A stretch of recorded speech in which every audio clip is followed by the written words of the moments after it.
Hello there guys, welcome to another of my live videos, and on this video tonight there is lots to negotiate about. But just before I delve into it, Manchester United played two friendlies today against West Brom. We did lose the first friendly by 2-1, but we did win the other one by 3-1. And the likes of Bruno Fernandes, Pogbas, Mauricio, and I think Rashford was also playing as well. Bruno Fernandes did get his name on the score sheet, but he also did miss a penalty in that, so that has been done today. Like I said earlier on this week, Man United were supposed to play Stoke at Carrington, but the game had been called off because obviously the Stoke boss Michael O'Neill had been tested positive for coronavirus and that. But there has been quite a few practice matches that have been going on recently. Liverpool I think beat Blackburn 6-0 yesterday. Brentford beat Arsenal earlier on this week and that. So there you go. I'm going to give you a bit of a build-up, now to the Tottenham and Manchester United game. It is, of course, exactly a week now until we play Tottenham. It is on the 19th of June. And Ole Gunnar Solsjaker, yet again, will be going head-to-head with Jose Mourinho, of course. It will be their second meeting as managers. Of course, Solskjaer's already overcome Jose Mourinho once because, we did beat Tottenham earlier on in the season by 2-1. But, so far, since Solskjaer got recommended in, he has beaten Tottenham twice as a manager. So next week, he's looking to beat Tottenham for the third time as a manager and that. But obviously, the season does resume next Wednesday, the 17th of June. But it is good, now that football is returning. Of course, the Premier League has been suspended for a good 12 weeks now. It did get suspended on the 13th of March and that. We was supposed to be playing Tottenham on the 15th of March, but obviously, due to the lockdown and that, the game could not go ahead. The game could not go ahead in that. But the good news is we have got a fully fit squad for the game against Tottenham next week. Like I said, I've given you the reasons already why I'm looking forward to football returning. Of course, Marcus Rashford is now back from his back injury. Because don't forget, Marcus Rashford did sustain a back injury in January in our 1-0 win against Wolves in the FA Cup third round replay and that. But like I did say to overall Rashford's one of our best players, and he was one of our best players earlier on in the season before he got that back injury and that. But he has been doing really, really well in training. Of course, the good news is as well, that Paul Pogba is now back from his ankle injury. And I also did mention, didn't I, Paul Pogba's been doing really, really well in training. He's been doing really, very well in training. I haven't really had the perception on Paul Pogba this season because he's only played 8 times for the football club. His appearances have been limited due to his injuries. The last time Paul Pogba played, was our 4-1 win against Newcastle. And the last time he started from the start was back in September, of course, don't forget. More or less now, Paul Pogba's future has been resolved at the football club. He is, going to be staying at Manchester United for next season. And if, he can form a good partnership with Bruno Fernandes in our midfield, then I think Paul Pogba can commit his long-term future at Man United and end up signing a new long-term contract. So, like I mentioned before, Bruno Fernandes is key to Paul Pogba's future. As you all know, Paul Pogba and Bruno Fernandes' positions have been changed by Ole Gunnar Solskjaer. Of course, Paul Pogba will be deployed as the number 10. But throughout Paul Pogba's Manchester United career, he has played quite a lot as a number 10. So that does mean Paul Pogba will be playing just behind the central striker. And he will be playing just in front of Bruno Fernandes. Of course, Bruno Fernandes is going to be playing in the number 8. But, United fans have got different verdicts on this. Some United fans have put Fernandes in number 10 because that's Bruno Fernandes' predominant position, plus he's more effective, from that number 10 position. And, they would put Paul Pogba in the number 6 or the number 8 and that.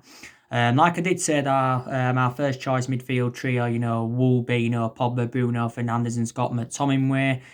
Fred will play instead of one of them so often. I think Fred has had an exceptional season under Ole Gunnar Solskjaer. He's been given his chances as Fred and he's relished those chances. And he's put a good one. He's put a good one of performances out. We did pay around £52 million for him from Shakhtar Donetsk. Fred under Jose Mourinho, got a lot of criticism, but there again, Fred didn't really get his opportunities, but he was an exceptional player in Ukraine and that. Another thing, I am looking forward to is the race for the Champions League because, the top four is a priority for Man United. Because obviously now as it stands at the moment, we are, 3 points behind Chelsea and we are sitting fifth. And I think, we can, get qualification for the Champions League for next season. I'm also looking forward to the FA Cup and the Europa League, because the FA Cup and the Europa League is a chance of us getting some silverware on the board under Solsjaker. We've got Norwich in the FA Cup quarterfinals. We should be winning that. Like I said, we're 5-0 up against last from the first leg in the Europa League. But if we could win one of them, if we could win both of them, or at least one of them, it would be a memorable first full season for Ole Gunnar Solskjaer at Manchester United. I'm also looking forward to our continuous run because, before the football season got suspended, we was in a good vein of form. We are unbeaten, don't forget, in our last 11 games in all competitions. We are unbeaten in our last 11 games in all competitions and that. So Solskjaer, will be under pressure to keep this good run of form up. The last league game we did play was our 2-0 win against Manchester City. If you do remember rightly, obviously, McTominay scored that 40-yarder right at the end, to get us the win. And I think that was actually, Solskjaer's 50th Premier League game as Manchester United manager, if I'm right. So I think the game against Tottenham will be his 51st Premier League game as Manchester United manager. And obviously, there's going to be a lot of football on television. I think some of it's, going to be on, normal telly as well. So that's also, very, very good news. But yeah, there's definitely things I am looking forward to. But I'm very, very convinced, that we can beat Tottenham. The good news is, like I've mentioned on my recent videos, Dele Alli will be missing the game next Friday. Because obviously, Dele Alli got a 1-game suspension from the FA for putting social media posts out, something to do with the coronavirus. And he also, got fined £50,000 for this, did Dele Alli. But, good news is from a Tottenham perspective, they've obviously, got Harry Kane back from injury because he did sustain a hamstring injury in January. And they've also, got HeungMin Son back. Tottenham have had quite a few injuries, throughout the course of this season. So, they've had to make, obviously, quite a lot of rotation and all of that. I think, obviously, Tottenham can't win anything, in terms of silverware. Obviously, people do believe if we do beat Tottenham, that, top four is definitely over for Tottenham, but they can't win anything in terms of silverware and that. And obviously, don't forget back in March, which was quite a few months ago now, there was rumours saying, that Harry Kane could leave Tottenham in the summer transfer window because Harry Kane did say that, he will consider leaving Tottenham if he feels as though the team are not progressing, and he did say he will not stay at Tottenham for the sake of it. Obviously, there was reports coming out linking him with a possible move to Manchester United. But obviously, Tottenham did say that they wanted a world record fee of £200 million. And obviously, we're not going to be willing to pay £200 million for Harry Kane and that. But, he could end up staying at Tottenham for another season. Then obviously, if Tottenham don't match his ambition next season, that's when, Harry Kane will move on. I think Kane has got around 181 goals for Tottenham in all competitions. And I think he's like their third highest goal scorer in their history. Kane's still got a contract with Tottenham until 2024 because back in 2018, Harry Kane did sign a 6-year contract. But like I did say regarding Daniel Levy, he's a good businessman, but he's a really hard negotiator in that. And we've recruited players from Tottenham, before we got Berbatov from them. We also got Michael Carrick from them. Carrick did endure 12 years at Manchester United and that, don't forget, in January, Tottenham, did lose, a few of their players. Obviously, Denny Rose went out on loan to Newcastle. Also to, Christian Eriksen left Tottenham for Inter Milan. Christian Eriksen, did endure 7 years with Tottenham and that. They have recruited a few players in and that, in recent years. Obviously, they've made signings, since Jose Mourinho got recommended in. Obviously, they got Jadon Fernandez. They also got Steven Bergwijn. They got Giovanni Lo Celso permanently. They also got Ryan Sessegnon. Obviously, they got Jadon Sanchez quite a few years ago. They got Sergio Aurier and that. So they've got Tanguy Belly as well. I think he's one of Tottenham's most expensive signings, or is their most expensive signing and that. But obviously, the vast majority of Tottenham's players are Mauricio Pochettino, so Jose Mourinho, of course, is inheriting them and that, you know. But like I said to I think the mistake Tottenham did make was getting rid of of Mauricio Pochettino. Tottenham, of course, did sack Mauricio Pochettino last year. They sacked him. But like I said, Pochettino was a very, very good manager. And Tottenham, made a mistake by recommending Jose Mourinho in because, like I've said, Jose Mourinho is no longer a good manager. He has got a good pedigree behind him, reflects on the amount of silverware he's won, but, he's now past his sell-by date as Jose Mourinho and that. So Tottenham did make a mistake in that aspect. Of course, it's going to be our debut at their new ground as well, because obviously, we haven't played at Tottenham's new ground as yet. Tottenham did pay around £1 billion for their new stadium and that. I think, if I am correct, they are still paying it off. But yeah, so who will come out on top, Solsjaker or Jose Mourinho? Obviously, Jose Mourinho is going to be reuniting with Manchester United again. Of course, Jose Mourinho endured 2.5 years with us. He did win the Europa League and the League Cup in his first season, and got a second in his first season. But the main explanations why it didn't work out under Jose Mourinho is because he had bad disputes with the board, bad disputes with the top players as well. Obviously, the board weren't recommending the signings that I wanted to recommend in to the football club. So this is why it didn't work out, when we had Jose Mourinho. So there you go. But really, really looking forward to the game against Tottenham. Like I said, there's 9 games remaining in the Premier League and these 92 games to play in all competitions and that. I've already gone through with you, the 11 that I think Solskjaer will go with against Tottenham. It was on one of my recent videos. I give you my starting 11 prediction. You already know my starting 11 prediction. You'll see it on one of my videos that I did about it. Got an idea as well of what formation Ole Gunnar Solskjaer's gonna go with. I don't know. I think he'll either go with a 4-2-3-1 because Solskjaer's been going with that 4-2-3-1 formation on a regular basis this season, or he could go with a 4-3-3 because he's gone with a 4-3-3 quite a few times. I think in the games against the likes of Chelsea and Manchester City earlier on in the season, he went with a 5-3-2. I think a few times as well he has gone with 3 at the back, but for my own perception, will look more expansive with 3 at the back and that. But there you go. But I've got an idea, of what 11 he is currently, gonna go with in that. I think our next home game is Sheffield United. Is that on the 24th, if I am correct?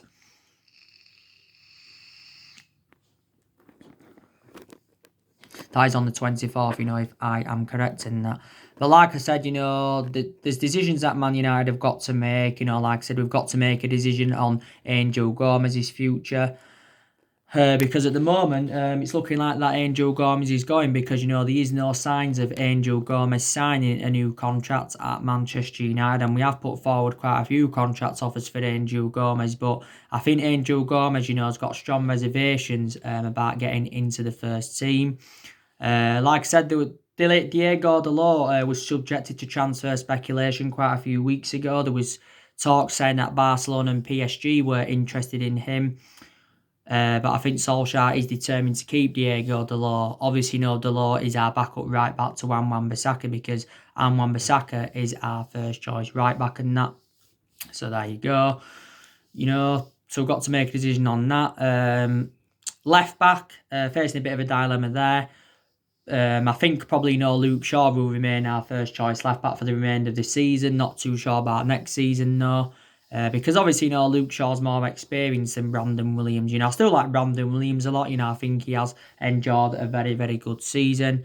Lindelof and Maguire, they'll be our centre-backs, of course, because they are our first choice centre-halves. But Lindelof, of course, is now facing competition from Eric Bailly and Tuanzebe because they're also now back as well. And, to be honest with you, we have got a lot of centre-halves in the team. David De Gea is going to remain our number 1 goalkeeper. That's also been confirmed. Sergio Romero, he tends to play in the cup games with Sergio Romero. Dean Henderson, we've already confirmed that we will allow him to remain on loan with Sheffield United for the remainder of the season. We won't get rid of Dean Henderson permanently though, because we do see him as a long-term replacement for David De Gea. But I think Dean Henderson's been Sheffield United's player of the season, to be quite honest with you. But I think eventually, Dean Henderson, will become our number one. I really, really do. And that, Modine Gallo, obviously, we got him on loan on January deadline day from Shanghai Shenhua. Like I said, Gallo has enjoyed a fantastic start to his Manchester United career because he was in a good vein of form before the football season got suspended. He's got 4 goals and 8 appearances as Odion Gallo. And like I said, he was a very, very good cover-up to Marcus Rashford. Don't forget, it confirmed the other week that we extended Odion Gallo's loan until the end of January 2021. So he's going to be staying at the football club for another 7 months. And we paid Shanghai Shenhua just over £10 million to extend Odion Gallo's loan. But now his starts may be limited because obviously, now Marcus Rashford is back. But he could still, get his opportunities, could Odion Gallo. With no option to buy a Gallo at the end of the loan, or there's no obligation to buy. So at the end of January 2021, I think a Gallo will go back to Shanghai Shenhua and that. But I did say the other week, didn't I? Solskjaer faces a selection dilemmas, ahead of the Premier League restart and that. So there you go. Don't forget, before the football season got suspended, Ole Gunnar Solskjaer, revealed what he has changed at Manchester United since he replaced Jose Mourinho back in December 2018. And like I said, there has been changes, what I've seen. I've also seen improvements under Ole Gunnar Solskjaer as well. Like I said, I think we've definitely, improved in the transfer market under Solskjaer. Solskjaer's recommended the players, that he's wanted to recommend in so far. Of course, Solskjaer's enjoyed 3 transfer windows at the football club at the moment. And he's spent just over £200 million. Last summer, of course, got Daniel James and Wan-Bissaka and Harry Maguire in. And in January, brought Bruno Fernandes and Odion Gallo in. So there you go. So we've definitely improved in the market under Solskjaer. I think there's definitely players that have improved under Ole Gunnar Solskjaer as well. Definitely the top players. I also think Solskjaer has promoted the youth very, very well, because the young players have been given their opportunities, which is very, very good. The likes of Greenwood and Brandon Williams have been given their opportunities. But there again, some young players have found game time difficult. Like I said, Angel Gomez, he's found game time hard. Tahith Chong, he's found game time hard. James Garner, he's also found game time very, very hard as well. So there you go. And we've done very, very well against the big six this season. We've taken 17 points against the big 6 sides this season. Obviously, Solskjaer became the first manager in history to beat Pep Guardiola 3 times, because we've beaten City 3 times this season. So we do remain undefeated against Chelsea since Solskjaer got recommended in, because we've beaten Chelsea 4 times. Solskjaer's overcome Frank Lampard 3 times. Jude with Liverpool earlier on in the season, he's beaten Tottenham a few times as a manager in that. So I have definitely seen improvements under his guidance, which is very, very good in that, which is very, very good. And Solskjaer has been at the football club now around 18 months. So he has been at Man United a year and a half, including 3 months when he was the interim manager. But I think Solskjaer's been permanent Manchester United manager now, is it for around 15 or 16 months or something like that. And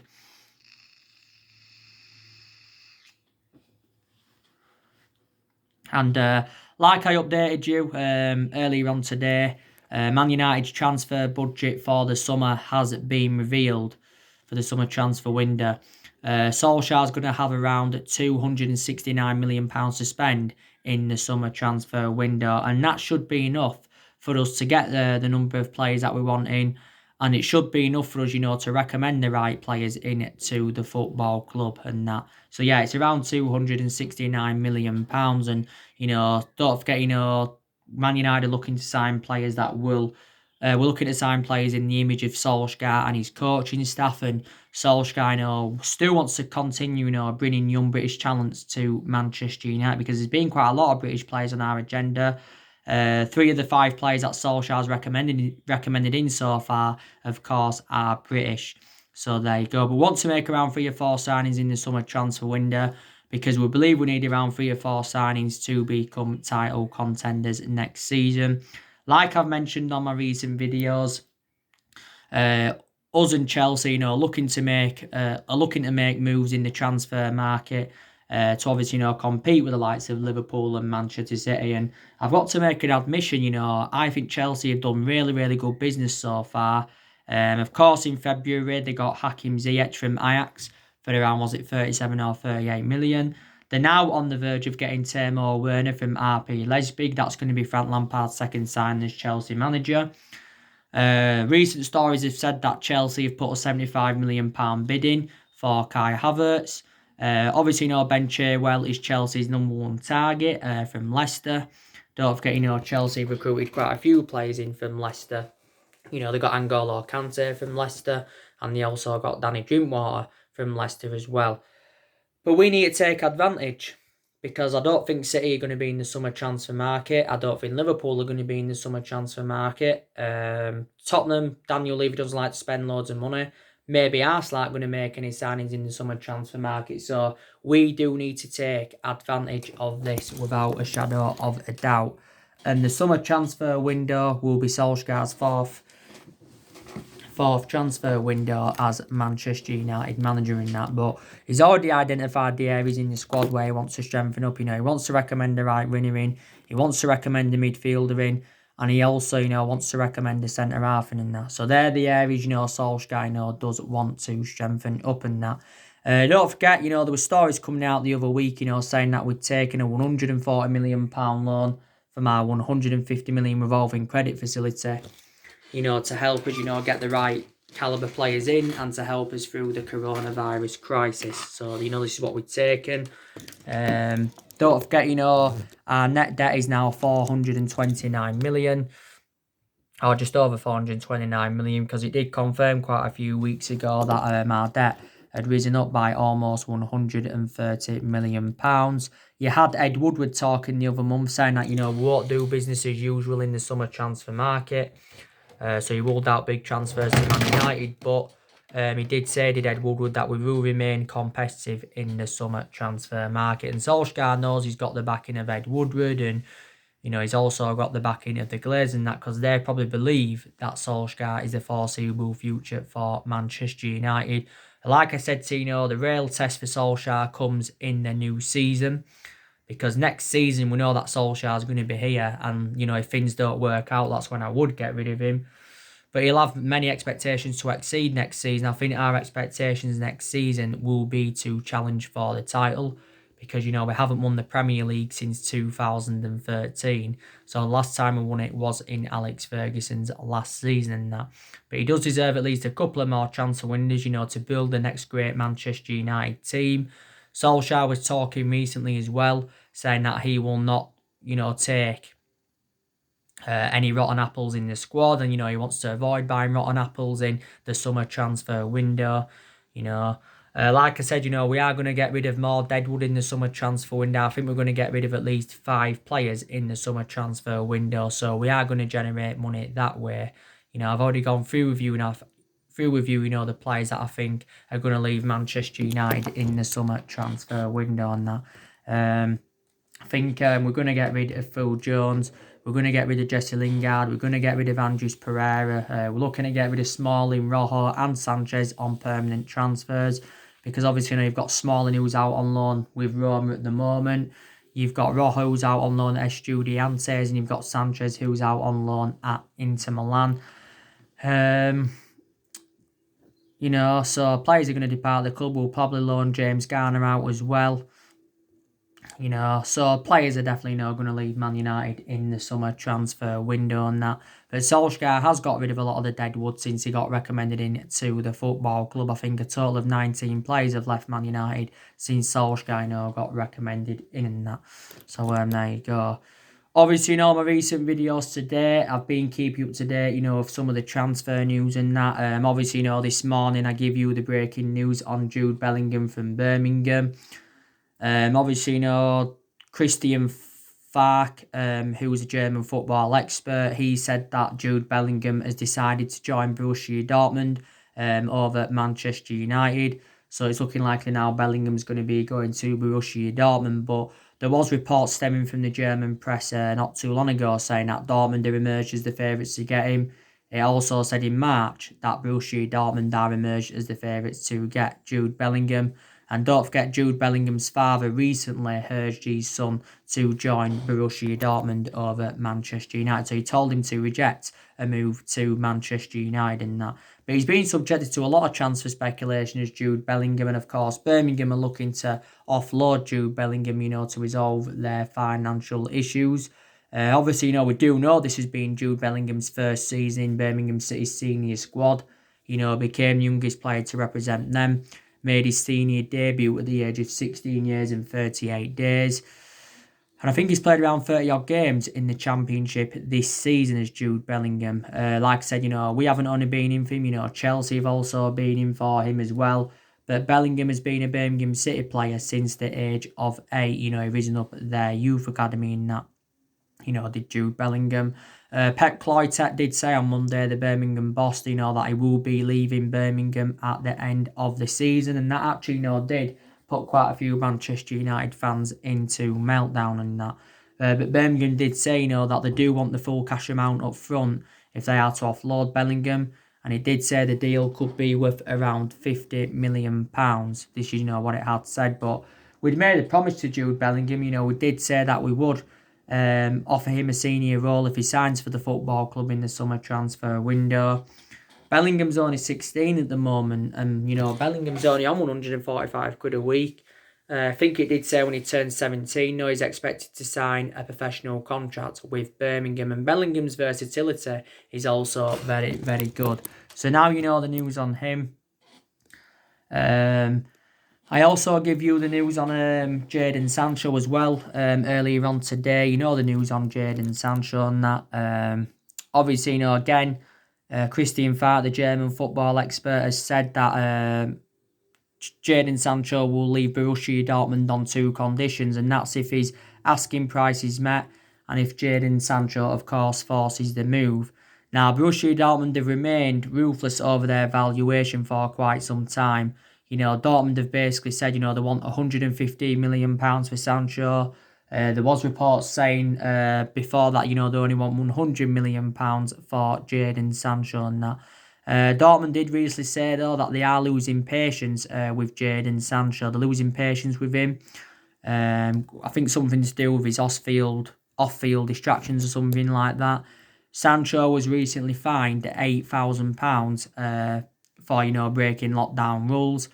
Something to do with that haircut picture. By the way, Solskjaer's recently spoken with Marcus Rashford, about Jadon Sancho. Rashford did reveal a while ago that he wants Jadon Sancho at Manchester United next season because, they have got a really, really good friendship. There's still stories coming out saying that Liverpool are in for Jadon Sancho. Liverpool are monitoring his situation. Chelsea were in for him, but, Chelsea have come to accept the fact now that, they're going to miss out on Sancho because they're convinced he'll come to Manchester United. Also to Madrid were in for him. Barcelona have also been in for him. But I think Jadon Sancho did reveal that his preference would be moved to Man United if he does leave Borussia Dortmund in the summer transfer window and that. And I think Borussia Dortmund have been in the process of trying to extend Jadon Sancho's contract, but I don't think he's got any intentions of extending his contract. I think Jadon Sancho's our number 1 priority target, or was our number 1 priority target for a while, and that there was recent reports saying that Jack Grealish is now our number 1 priority target. Obviously, early on today as well, I give you the news on HeungMin Prediction from Barcelona. We're seeing him as an alternative to Jadon Sancho. Obviously, there were stories coming out saying that we're set to go all out for HeungMin Prediction. We recently had an £89 million bid turned down for him. He has got a release clause of around £150 million in his Barcelona contract. But we're hopeful of getting him, before he signs his professional contract. Because when he signs his professional contract, I think his buyout clause rises up to around 360 million. And, he's only 17 years of age, is the player. But I think Barcelona sporting director has denied that Barcelona have been in talks with Man United, regarding Antoine Fati Vieira and that. Obviously early on today as well, I give you the news on Kai Havertz from Bayer Leverkusen, didn't I, in that? So there you go, guys. That's mainly everything to update you with today.